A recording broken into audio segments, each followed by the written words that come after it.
Hello everyone and welcome back to Church Crime Time Tuesdays. I am your host Lacey Bean and we are jumping into 2022 with unfortunately a two-parter video. I am sorry to do this as the first video of the year, but this story, this case is so detailed that I wanted to give you guys a deep dive into it so that you can truly understand and get a full picture. So I'm sorry, but we are doing a two-parter today and we are covering the case of a man that you've probably never heard of because there is very little information about him on the internet, and that is the case of Danny Lee Corwin.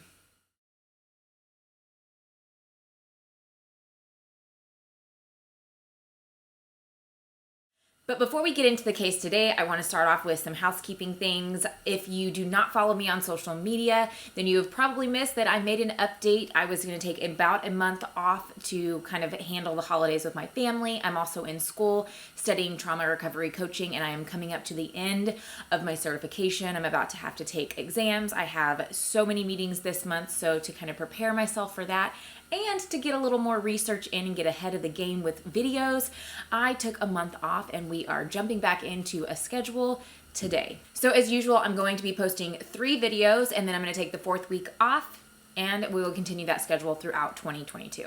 Also, I hope you guys can notice that I sound a ton better today because I bought myself a fancy little mic for my videos. I watch a ton of YouTube videos and I couldn't get over how awful my audio was compared to a bunch of these other YouTubers.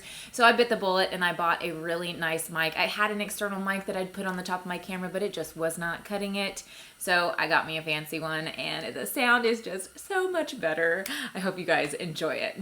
I've also just tweaked my background just a little bit. As you can tell, I have Davi and Luna with me today. Maybe every week I'll throw in a new character just for funsies. I'm also a huge Harry Potter fan. Not a J.K. Rowling fan, just a Harry Potter fan. So I hope you guys had a wonderful Christmas and are having a beautiful new year, and that 2022 is a little bit brighter than the last few years. I think we can all hope for that, but we also are just like not holding on to that expectation. We just don't know what 2022 is going to hold for any of us, honestly. All right, so who is Danny Lee Corwin and what is his story? Let's get into that today. Now, this case does not have a lot of information that you can find on the internet. So how I got a lot of this information was from a book called The Demon Next Door, and it is actually written by a man named Bryan. Burrough. He is actually from Texas and he did a deep dive into this case and we can thank him for it, and I will be sharing a lot of that information. It goes into way more detail in the book that I will not be able to fit into even just 2 parts for a YouTube video. So I definitely highly suggest it. It's on Audible and go give it a listen. So I want to start off by giving a trigger warning. This is going to be the same for part 1 and part 2, but today we're going to be covering things like sexual assault, rape, declining mental health, specifically latent schizophrenia, attempted murder. We're also going to be talking about churches backing the predator over the victim. If any of this stuff is triggering to you guys, please skip this video. Also, you're going to want to skip part 2 and just come back for the next case. Just remember, take care of yourself. I will see you in another video. Danny Lee Corwin was born September 15th, 1958 in a city called Garden Grove in California. Now, Danny's father worked in different factories, and because of this, they became very nomadic and would move around. And then when Danny was around a teenager, they ended up landing in a town called Temple, Texas. Now at the time, Temple, Texas was just kind of a smaller town in Texas. If you know anything about Texas, then you know that it is a vast country. Texas feels like it is its own country. I was actually born and raised in Texas, but Texas is very massive of a state. There are small towns all over, and then there are some bigger cities. Temple is one of the smaller cities, and it is not too far out of College Station, Texas, and that is actually where the school A&M is. Now, growing up, Danny was kind of just a normal kid. He didn't make great grades. He didn't make super bad grades. He was more of just an average student. He liked drawing and camping, and he was in the Boy Scouts. But even though he was more of an average kid, a lot of people looked at him as kind of the weird one, more because Danny just had a really hard time with social interaction, especially when it came to girls his age. Now, if you were looking in on this from an outsider, that's pretty typical for any teenage boy to have problems communicating with girls his age. He didn't have a problem with kids younger than him or littler girls, but when it came to girls his age, he was definitely the oddball, and people saw him as very odd. Girls thought he was weird, and just everyone kind of kept his distance. Now, Danny and his family were very prominent members in the Pentecostal church in their area. Nancy was Danny's mom, and she would sing in the choir. Phil was Danny's dad, and he ran the Boy Scout group, and Phil and Nancy together would run lock-ins at the church where they would stay up all night with 50 teenagers to do a lock-in. With that, they also helped run the youth group at the church. Church was their life. They woke up on Sundays and they were there. They woke up on Wednesdays and went to school, and then they were at church on Wednesday afternoons. They were the family that was at every gathering, every event, every camping trip, or anything that the church put on. Nancy, Phil, and their children were all there. As Danny got older, he was seen as a good kid by his parents. And the reason for that was because Danny would be very compliant to other adults. Not just compliant, but he would do anything and everything to get the approval of his mom and dad. He was the type of kid that really needed a lot of affirmation from the adults around him. This meant that Danny towed the line. He wasn't one to get into fights. He wasn't one to cause trouble. He wasn't one to come home and be kicked out of school or be suspended or anything like that. Danny was seen as a good kid, but doctors saw this as an underdevelopment when it came to Danny's mental health. At one point, Danny was given a questionnaire, and they would start a sentence, and Danny was supposed to finish it. The first statement was, "I feel," and Danny finished it with, "I can never leave my parents." Another statement was, "My greatest worry," and Danny finished it with, "My parents will die before I'm ready." So Danny definitely was the type to cling to his parents more than the average kid. Not only did doctors see that this was an underdevelopment for his mental health, but also specifically his emotions. Danny, even into his teens, had a very big problem with wetting the bed. That is a very strong indicator that a child is dealing with emotional distress. It can be stress, it can be anxiety, it can be emotional dysregulation, anything of the sort. But his parents just chalked it up to, oh, he's a really heavy sleeper. So when doctors saw these concerns, the parents wrote it off. Oh, he's a heavy sleeper. Oh, he's just an attentive and really good compliant kid, and didn't think much of it. Even though Danny couldn't talk with the girls his age, he was actually able to really connect with younger kids. There's a girl named Becky, and Becky was actually babysat by Danny when she was younger. Not only that, but they went to the same church, and their families spent a lot of time going to the lakes together, going and having barbecues, just having that family bonding time.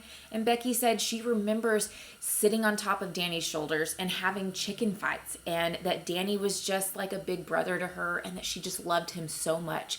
And when her parents went out dancing or on dates, that Danny would be the one to come and babysit her, and she always loved and was so excited that it was going to be Danny. Now, as Danny got older, as all teen boys do, Danny became very interested in sex. But unlike a normal teen boy, he wasn't just interested, he was obsessed with it.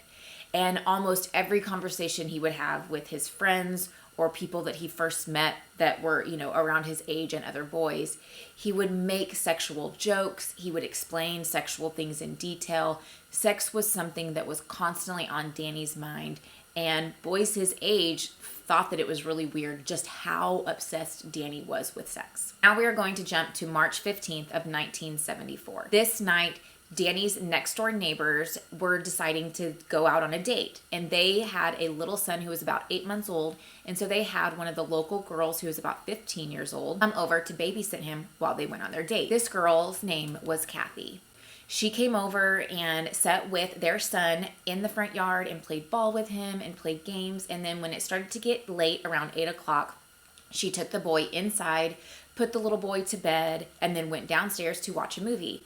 She said about an hour into the movie, she heard a sound from the other room, and so she stepped back into the other room and found the sliding glass door that led outside open afoot. She shut the door, she locked it, and she just returned to her movie.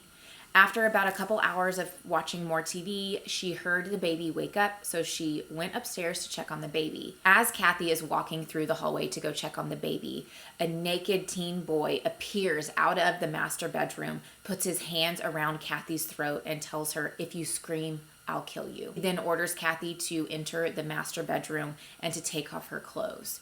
He then takes her shirt, rips it, and gags her with it and forces her onto the bed. Kathy understandably was screaming, and this teenage boy kept yelling at her saying, "Shut up." Now, this room was really dark and she couldn't see his face or who he was during the attack. The only light she had was from the moonlight that was shining in through the window, but it wasn't enough for her to get a look at who the boy was. Now, Kathy is frantic and trying to talk to him while he is sexually assaulting her on the bed, and she would be screaming and then trying to talk to him, and then she'd be screaming and then trying to talk to him, and he kept yelling at her and telling her to shut up. When the kid was done sexually assaulting her, Kathy frantically got up, grabbed her clothes, and ran to the master bathroom. When she was in the bathroom, she heard, after a few minutes, a knock at the door.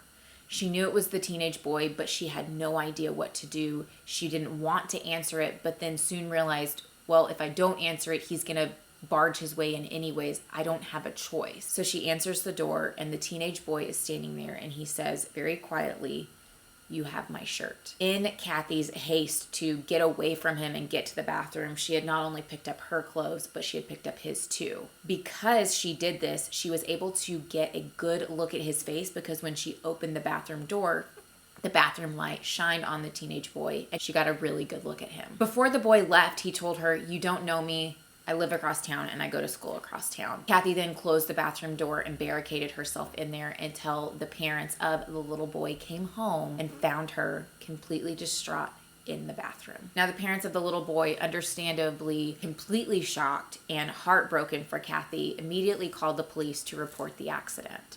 While Kathy was going through the details of what happened and she explained what the boy looked like, she thought that he looked like a kid that she had went to school with named Speedy. But when she was describing this boy, the father of the baby that she was babysitting said that that actually sounded like their next door neighbor's older son, Danny Lee Corwin. The officers went next door and talked with Danny and his father and interviewed him the next day, but Danny denied everything. He admitted that they were home that night, but that he didn't go next door, he didn't leave the house, and that it was not him. Now, after Kathy returned to school, she saw Speedy, called the police officers and said, "I was wrong, it was not Speedy." So once she got a good fresh look at Speedy's face, she knew, okay, that was not the boy who assaulted me. Now, Danny and his father, desperate to get to the bottom of this and to clear Danny's name, they had agreed that Danny would take a polygraph.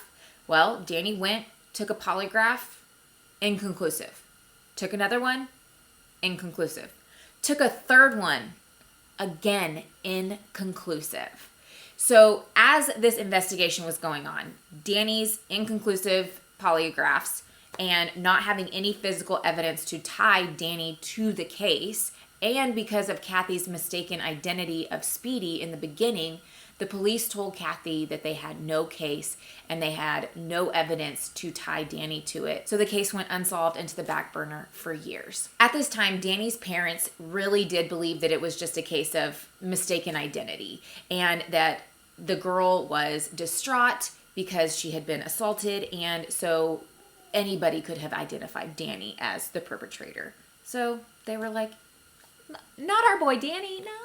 No, he couldn't do that. Shucks, no."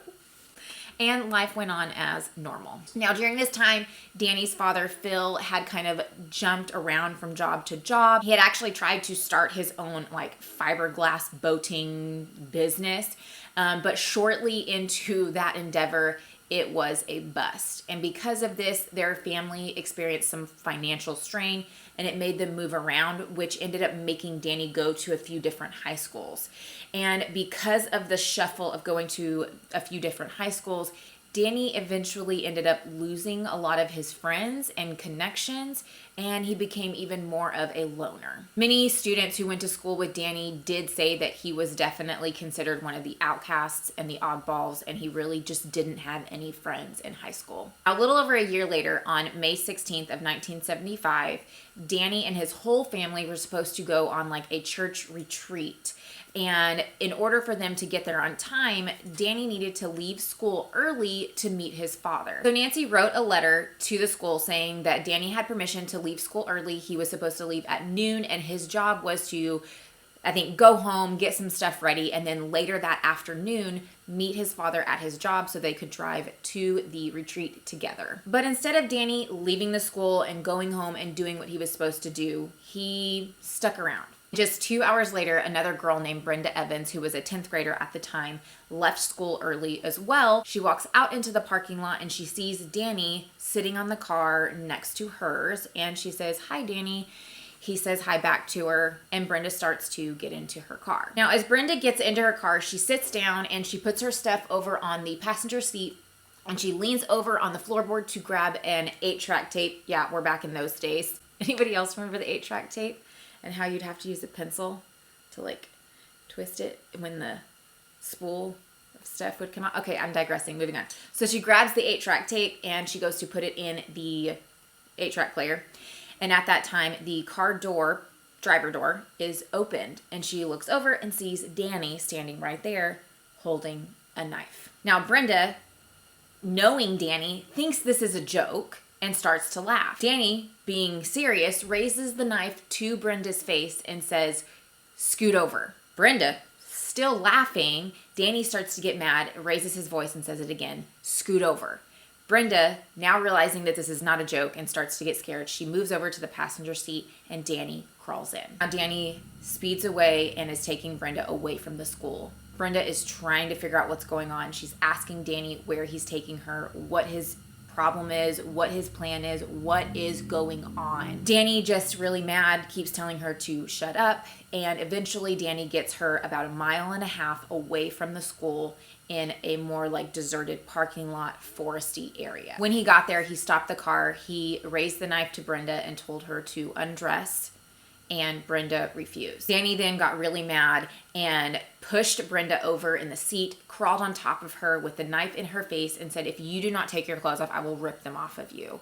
Brenda, terrified, starts to undress and comply in fear for her life. Brenda was able to get Danny to get out of the car so that she could undress.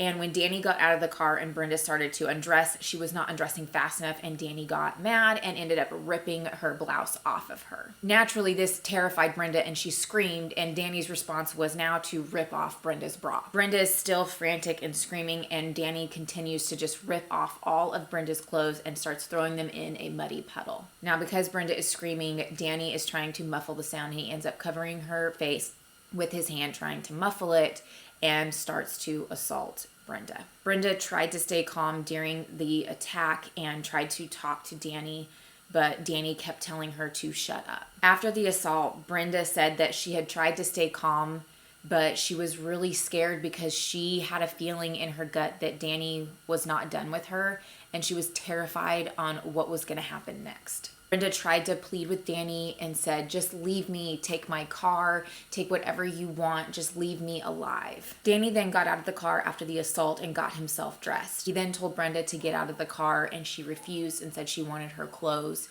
Danny said, "You don't need them where you're going." She refused again, and Danny ended up trying to grab Brenda by the arm and pulling her out, but she ended up kicking Danny in the crotch, and Danny got so mad that he ended up complying and giving Brenda her clothes so she could dress herself before exiting the vehicle. After Brenda got dressed, Danny made her exit the car, and Danny actually tried to put her in the trunk of the vehicle, but found out that the trunk was broken and wouldn't open. So he forced Brenda to walk over to a dirt pile. When they were walking over to the dirt pile, Brenda tried to step away from Danny a little bit to, I think, try to make her escape was her plan. But Danny saw her try to step away, and Danny grabbed her and they started struggling. Throughout this struggle, it ended with Brenda on the ground and Danny on top of her. Danny ended up taking the knife and stabbing Brenda in the fleshy part of her right arm. Brenda screamed and asked Danny, "Do you know what you're doing?" And he said, "I know exactly what I'm doing." At this point, when Brenda was screaming, Danny stabbed her again in the stomach. At this point, Danny lifted the knife, put it up to Brenda's throat, and slashed her throat. Brenda frantically screaming, trying to tell Danny to leave her alone, let her be, and just take the car. And she's trying to hold her neck to hold the blood in. And Danny ends up stabbing her in the stomach and then takes the knife and puts it to her heart. Brenda started pleading with Danny to not stab her in the heart.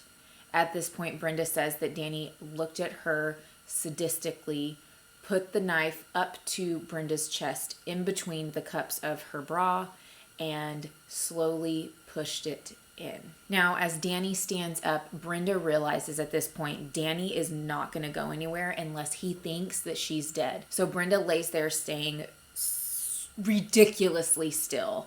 And she said Danny stood there and watched her bleeding for a full 2 minutes. Now, before Danny decided to leave the scene, he ends up going and gets a piece of plywood and puts over her body. He gets some brush and some dirt and throws it on top in a way to try to conceal Brenda's dead body. She said she then heard Danny walk over to the car and start throwing all of her stuff out of it, her purse, her books, everything. And then she hears the car start and Danny take off. But Danny is taking off directly towards Brenda's body, laying there by the dirt pile. She's terrified that Danny is about to run her over, but just before Danny gets to her body, he turns the car, and she says the car tires miss her by just a handful of feet. Now at this point, Brenda is laying under the plywood and said that it was eerily quiet and still, and she stayed there for a little bit,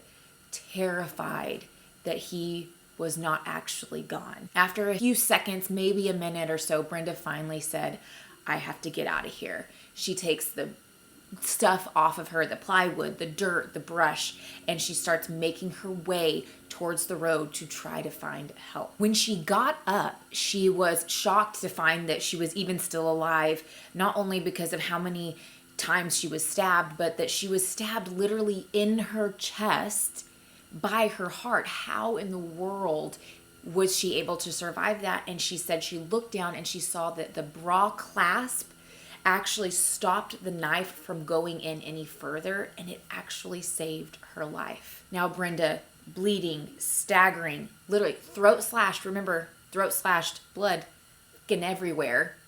She makes her way to the highway to try to find help. A car comes up, finds Brenda bleeding and distraught, takes her into their car and drives her to a nearby golf course where they call police, EMTs, and try to get her help. Now, while Brenda is getting to the golf course and getting help, Danny had taken off with Brenda's car. He drove it down the road and took it and hid it behind, I think it was a barn or something, and then made his way back to the school, where he sat in the parking lot and actually made small talk with a few of his classmates.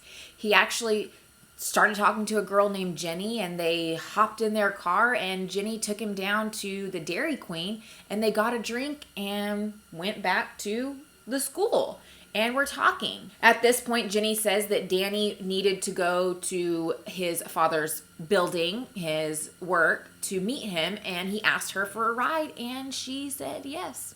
And he got in her car and they went off to his father's building. She said while they were in the car heading to Danny's dad's office to drop Danny off, that Brenda's attack actually came over the radio, and she said it didn't faze Danny one bit. Now they get to the father's office and she drops off Danny and she leaves as if nothing had just happened, and suspecting Danny for absolutely nothing. She even said that when they were in the car going to Dairy Queen to get a drink and come back, she had actually asked Danny, "So what have you been up to today? Just making small talk?" And Danny's response was, "Yeah, I did some really strange things today." "Yeah, you did? You just tried to murder somebody." What? Now at the golf course, police and EMTs are arriving and trying to patch Brenda up as good as they can, as quickly as they can, to just stabilize her, to get her to a hospital for surgery and deeper, attention to her wounds. During this time, the police just took a brief moment to question Brenda to find out what happened. And that is when they found out that it was Danny Lee Corwin who not only attacked her and left her for dead, but had sexually assaulted her. Now, interestingly enough, while they were sitting there questioning Brenda about the attack, one of the officers that was there was an officer named Kenneth Miller. Kenneth Miller was also one of the officers who was investigating the rape of Kathy the year prior. And he had actually been the one that had went over and interviewed Danny and his father. So Officer Miller, knowing Danny Lee Corwin and knowing his family and where he lived, he automatically went over to the Corwin home trying to talk with anyone that was present to try to track down Danny. When he got there, he knocked on the door and nobody was home. And so he went next door.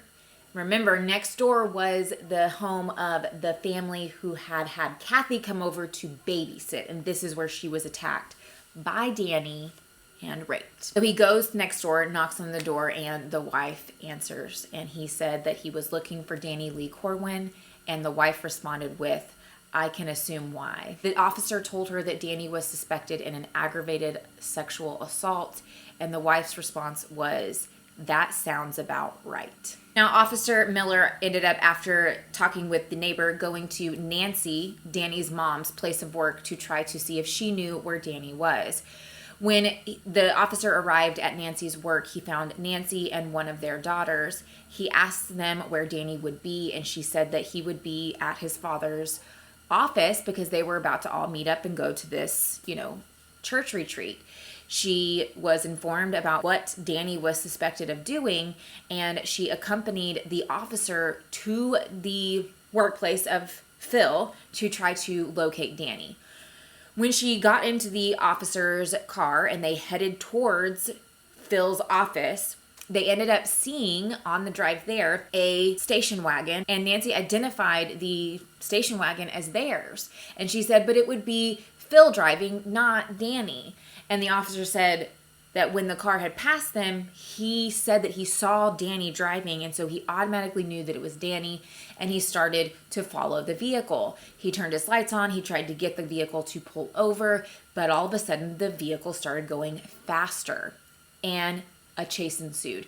The officer said that they had reached up to 90 miles per hour, and the only way he was able to get Danny to stop the station wagon was by going ahead of him, pulling in front of the car, and leaving him no option but to either hit him or stop the vehicle, and Danny ended up stopping the vehicle. Danny was arrested right then and taken into jail. By the time that Danny and the officer had made it back to the police station, Danny's father, Phil, was already there, and it was stated that Phil yelled out to Danny to keep his mouth shut and not say anything when they were taking Danny in for booking. Now, because Danny and Brenda were both minors, not a lot of their case was publicized in newspaper or on media or anything like that. It was talked about like in one little short segment in a newspaper, but no names or identifying factors of either victim or perpetrator were identified. Now, Danny went to jail during this time, and he hadn't gone to trial yet. And he was given a bond of $10,000, and he stayed in jail for 30 days, and then he was bonded out. Now, during these 30 days, a lot happened amongst the community when it came to gossip and talking about what had happened. Now, Brenda's father, the girl who was attacked, was a very prominent member in the community. He was on the board of education for the schools. He was the type of man that was very loud and demanding, and he always got his way. And he was very vocal about wanting justice for Brenda and identifying Danny as the attacker. But on the other hand, even though he had a lot of people backing him and he had a very prominent stance within the community, Danny's family had been going to the Pentecostal church for a while, and they had the backing of the church to help them during this case. And two people that went to this church who it is believed helped a ton in this case, were two men, the mayor of the city of Temple, Texas, and another man who controlled all media outlets for the surrounding area. The news, the newspaper, he owned like all of the news stuff. And so he could control what information was going out or what was not allowed to go out. Not only did they have these two men at the church that were helping, but they also had the backing of the minister himself, Minister Wilson Keenan. Now, because Danny's family, Phil and Nancy specifically, were such prominent members of this church. Nancy's in the choir. They both helped with youth, and Phil ran the Boy Scouts and things like that. Wilson didn't believe that Danny could have done this. And he used every play in his playbook to help get Danny off or a lesser sentence or something. He took it under his wing to help this family and get Danny off in any way, shape, or form. Now, the mayor and the man who controlled the media would meet with Reverend Wilson Keenan at the church. They would come in the back door. They would have late night meetings because if they met at the church, it was out of the eyes of the public. Now, it is stated that at this time, the church became very divided. Half of the church believed that Danny had done it and that the entire family needed to be shunned from the church, while the other half believed that there was no way Danny could have done this and it was mistaken identity yet again. Now, remember, Danny only spent 30 days in jail. Still has not gone to trial for this. When he was bonded out after 30 days, Danny resumed a normal life. He was continually still attending church, still going on Wednesdays, still part of youth, and acting like nothing had ever happened. Now, the mayor did come out and say that during this time, he did believe that until this case was handled and went to court and they had the trial, that Danny should have no place in the church. He didn't say the family should be shunned, but Danny himself should not have been allowed in the church and around other children. But the pastor himself, the minister, was going full force to defend Danny. He even tried to use the church and his position to raise money for Danny's defense fund. This was another thing that didn't go over very well with the church. It also helped with the divide of members, and some of them even stopped coming. Now, you're probably asking, how did the church go about defending Danny? Like, what did they do? How did they do this? If you have Brenda, who's an eyewitness, and she has the scars, and she has the story, she has evidence, like, why and how did they defend Danny? This is where the story gets repulsive, in my opinion. So while that 30 days was going on and Danny was in jail, the church started spreading rumors about Brenda. They started saying that she was loose, that she slept around, that she had lured Danny into this position, and that it was honestly her fault. She lured him. What the fuck? Now, from the beginning of this episode, you heard me talk about a little girl named Becky. Her name was Becky Exley. And she has come out saying that during this time, the entire church thought Brenda was a whore. She was the wild child who slept around, and it was just well known within the church. I don't even have words for that. I don't even have words for that. Now, even though the Reverend believed that there was no way Danny could have done this, there was a part of him that was like, okay, if he did do this, this is pretty serious, but he doesn't need jail. No. He doesn't need jail. He just needs help, like a mental hospital or some therapy or some good church counseling. He doesn't need jail, okay? That was his position. Now, the prosecution for this case said they had gotten so much pressure from the community to not convict Danny, but to let Danny off. Now, the defense for Danny was actually a former FBI agent, and he knew that from Brenda's story that he had a small chance of winning this case. And Danny himself was not very conversational, so there was no way he was going to let Danny take the stand. So what he did to try to gather some kind of evidence to, defend Danny with, he decided to have Danny go take a polygraph. At the end of this polygraph, it actually had showed that Danny passed. There was no lies detected. But the person who was giving the polygraph was very well versed and knew that what had went on that night, that the whole story wasn't being told. So the operator decided to try to get a little bit more information. He would lie to Danny and tell him that he failed. When the operator told Danny that he failed the polygraph, Danny broke and spilled his guts. He confessed to the entire thing. Step by step by step, he confessed to all of it. Okay? So now we have a confession by Danny, and you have Brenda's eyewitness story. Like, you have her testimony, okay? Because of these two things, both prosecution and defense thought that this was a slam dunk case. Not only a slam dunk case, but that it was a slam dunk case for a life sentence. But of course, the Reverend and his team could not have that. So they ended up going to the prosecution's office and trying to have a meeting to cut a deal for Danny. At first, the Reverend demanded that the entire case was dismissed.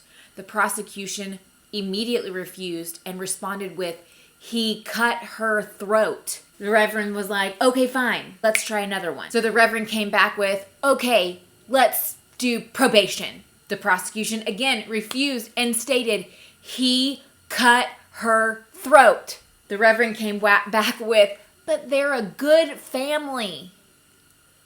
Like, who cares if they're a good family? He's the rotten apple. The Reverend went on saying they didn't know what Danny had done. They're a good family. Just trying so hard to support the Corwin family as a whole while completely negating what Danny had done. At this point, the meeting got intense. People were yelling at each other, going back and forth and back and forth. And the prosecution said that he had heard a Reverend say things that he had never heard a Reverend say in his life.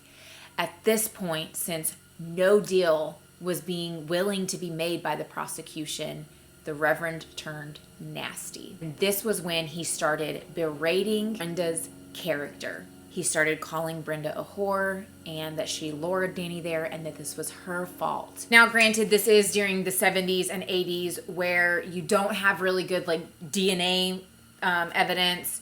And the only way to fight against these, to defend the perpetrator in assault cases, was to attack the character of the victim. So this was really, really, really, really common back then. But the prosecution said that even though that this was common, he had never seen or heard a Reverend being the one to attack the victim's character and calling them a whore, a slut, and loose, and all of the derogatory things. Now, thankfully, even though this was standard in rape cases back then to attack the victim's character, it has been outlawed in Texas. Thank the Lord. But at this time, the meeting ended again with the prosecution yelling at the Reverend, saying, "He cut her throat." So because of Danny's age and the degree of just sadistic nature of this case, Danny was tried as an adult.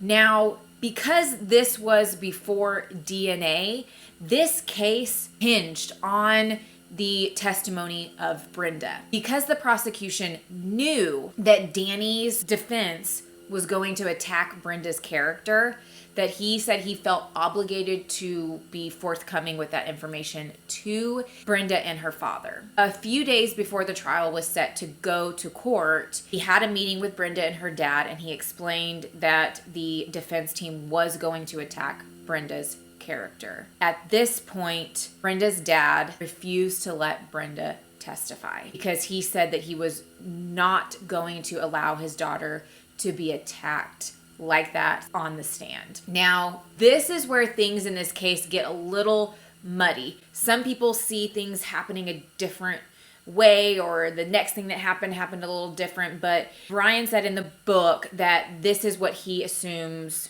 putting pieces together, is what happened. Both prosecution and the defense are wanting to avoid a trial, but they both don't understand at this point why each other wants to avoid a trial. Well, I guess the defense knows that they want to avoid a trial because they're going to lose. The prosecution wants to avoid a trial because they know at this point that Brenda's not going to testify. So they tried to settle outside of court. So the prosecution offered the defense 30 years. Now, in Texas at this time, that meant that Danny would probably serve somewhere between 10 and 15, depending on good behavior and things of that nature. The defense said, holy crap, we've won the jackpot.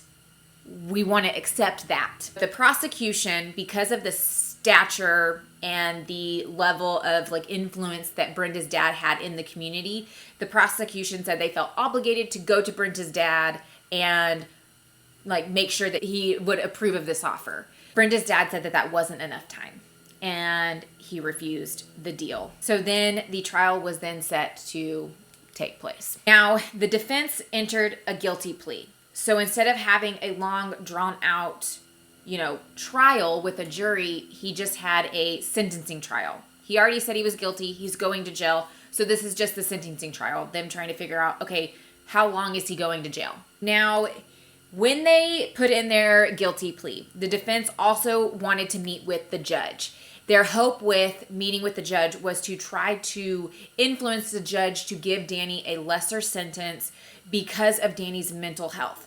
Danny had been assessed and he had been diagnosed with latent schizophrenia. So the judge had a hearing, a 2-day hearing, to hear both the defense and the prosecution's side so that he could then determine what kind of sentence that Danny would get. During this time, he had different witnesses come up for the defense side, on Danny's side, to talk about Danny and his character and growing up, and try to basically plead with the judge to not give Danny such a harsh sentence. And then they also had testimony from the police officers and from the EMT, medics that had assessed and taken care of Brenda after the attack, and they had testified to the just sadistic nature of the wounds and things like that were on Brenda's body. Now, Brenda did take the stand and she did testify, but because there was already a guilty plea by Danny, the defense decided that there was no need to cross-examine Brenda. They just let her testify and then get off the stand, which was good for Brenda because then her character wasn't just shredded. Now, the judge is the one who's deciding the sentencing time for Danny. Knowing that Danny had latent schizophrenia, he wanted to help Danny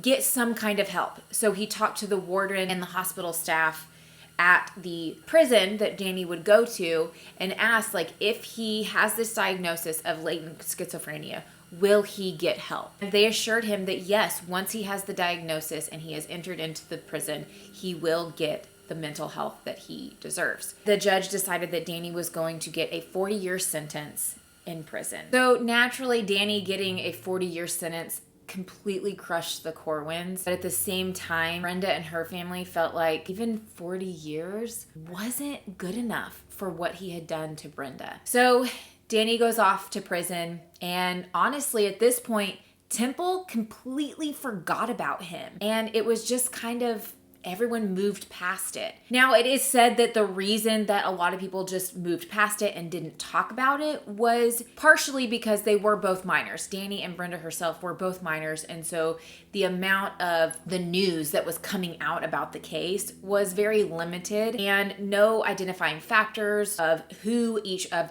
them were not released. Now, people at the school that were Danny and Brenda's classmates did know more of the specifics because, of course, they went to school with Brenda and Danny. Because of the fear and the trauma that Brenda had experienced, a lot of the classmates just didn't talk about it. They didn't bring it up.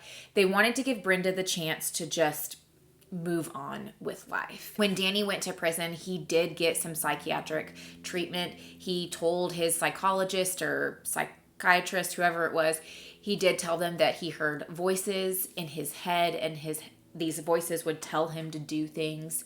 They gave him medicine for his, mental health. But after just about a year, he was then taken out of the segregated population and put into general population in the prison, and he was taken off of his meds. I don't know about you, but only 1 year of being on meds and for having a mental health diagnosis of latent schizophrenia, that is not something to me that would be like, yeah, you can take meds for a year and you're cured. That's not even really a long enough time for someone who has depression to be on meds and then be taken off of them. Also, from what I understand, schizophrenia is not something you can just go on and off meds. It is a lifelong, correct me if I'm wrong in the comments below, but pretty sure that's like a lifelong diagnosis and you need to be on meds forever.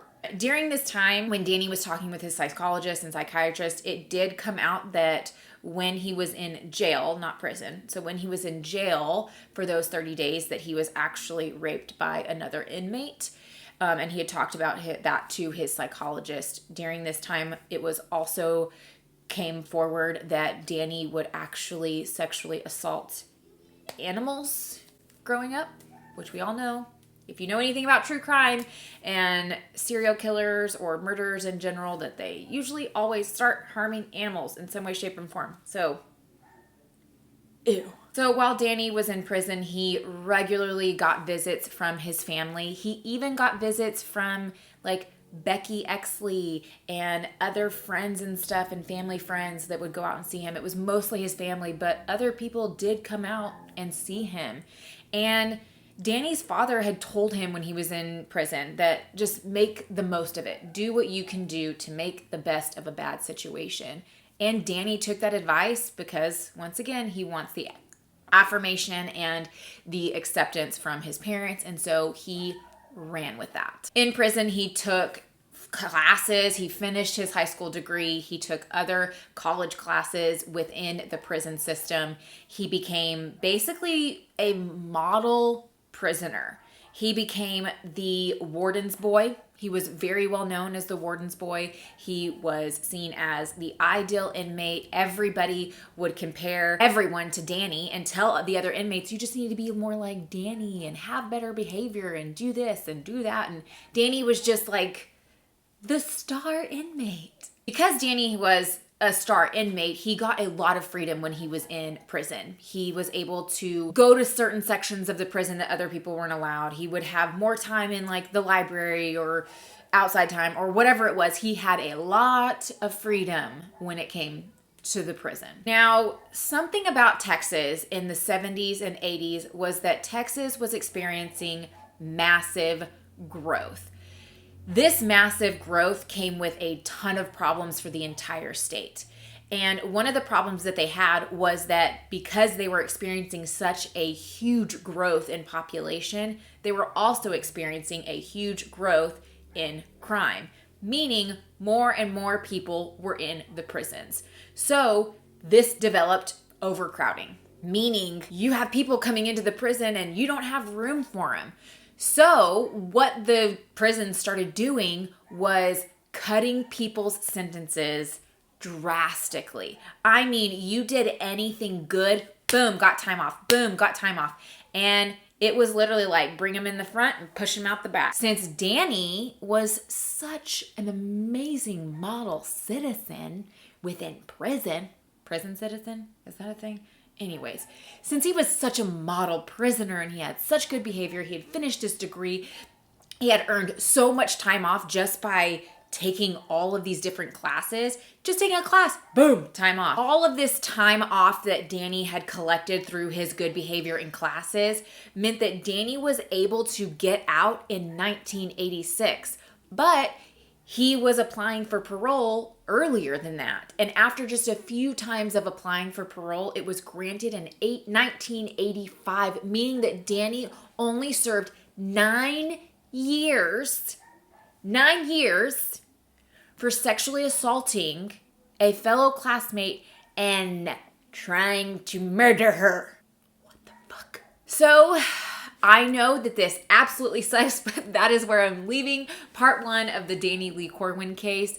I will come back next week with part 2, and oh boy, is it a doozy getting into all of the rest of his criminal crime, because fuck. I hope you guys are having a good week and you have a great rest of the week. And remember, drink some water, go for a walk, do some self-care activities, and most importantly, don't be a twat waffle. I will see you guys next week. Bye.